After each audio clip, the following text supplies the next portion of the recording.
You forget 90% of everything you learn within 1 week. That book you finished last month, most of it is already gone.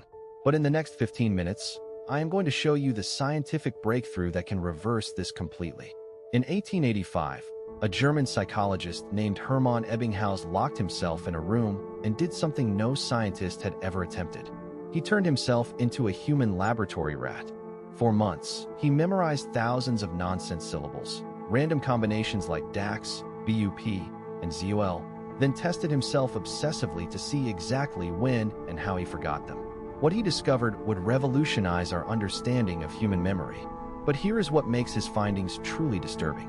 After more than a century of brain research, we still have not escaped the trap he uncovered. The forgetting curve he mapped shows that without intervention, you lose half of new information within 20 minutes. Half. Within 1 hour, you have lost 60%. By 1 week, 90% has vanished into the void. Your brain is not broken. It is working exactly as designed. And that design is the problem we need to solve. Now here is where it gets fascinating. If you are learning something new right now, maybe watching this video, your brain is not trying to store everything permanently. It is running tree off. Every piece of information gets evaluated with one ruthless question. Will I need this again? If the answer seems like no, your brain actively works to erase it. This is not a bug. This is a feature. Your brain processes approximately 11 million bits of information every second, but your conscious mind can only handle about 50. Without aggressive filtering, you would be overwhelmed into paralysis. So your brain developed a brilliant but frustrating solution. It makes forgetting the default setting. New memories are fragile, stored temporarily in the hippocampus like files on a desktop you never organized.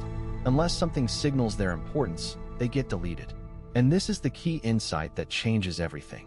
The signal your brain waits for is retrieval.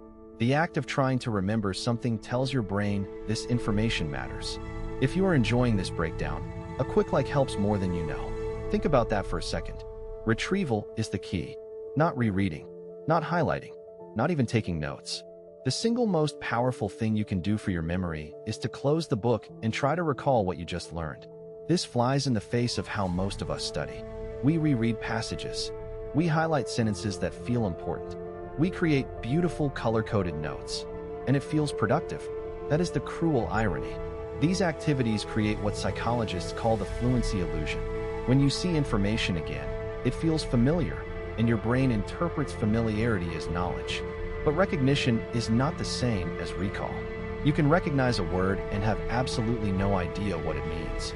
Every student has experienced this nightmare, staring at an exam question about material they definitely studied, material they highlighted multiple times, and drawing a complete blank. The information was never really learned. It was just experienced. So if passive review fails, what actually works?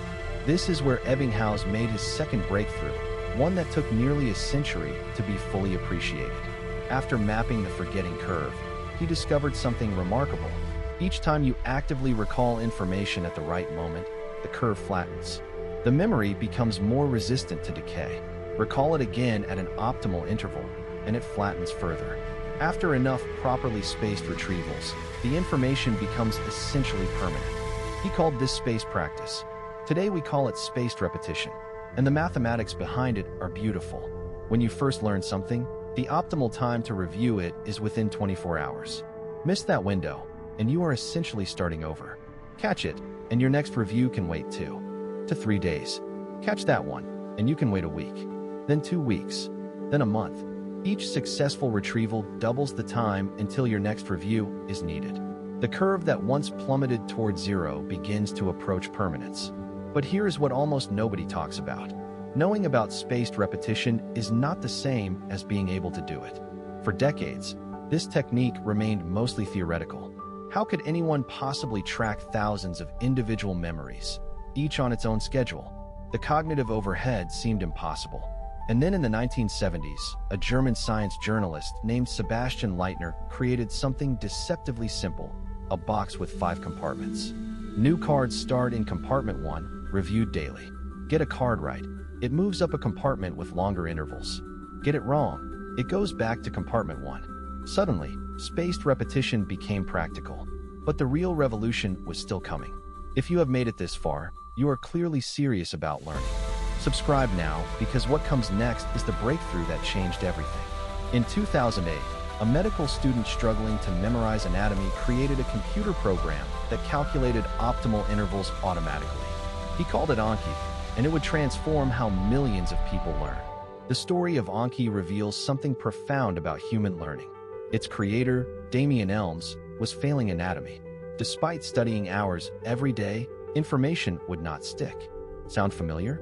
In desperation, he coded a program that would test him on flashcards at mathematically optimal intervals. The algorithm calculated exactly when each memory was about to fade and triggered a review at that precise moment. The results were staggering. His exam scores transformed. But more importantly, he found himself remembering things permanently that had previously evaporated within days. He released Anki for free, and something unexpected happened. Medical students discovered it first, using it to memorize the thousands of terms, pathways, and drug interactions required for their exams. Then language learners found it. Then law students. Today, millions use spaced repetition software daily. But here is the twist that most miss. The tool is not magic. The principle behind it is. And you do not need software to harness it. Let me give you 3 techniques you can start using today, no software required. First, the 24-hour rule. Whatever you learn today, spend just 5 minutes tomorrow actively trying to recall it. Do not reread. Close your eyes and reconstruct the main ideas from memory. This single habit can double your retention. Second, teach it immediately.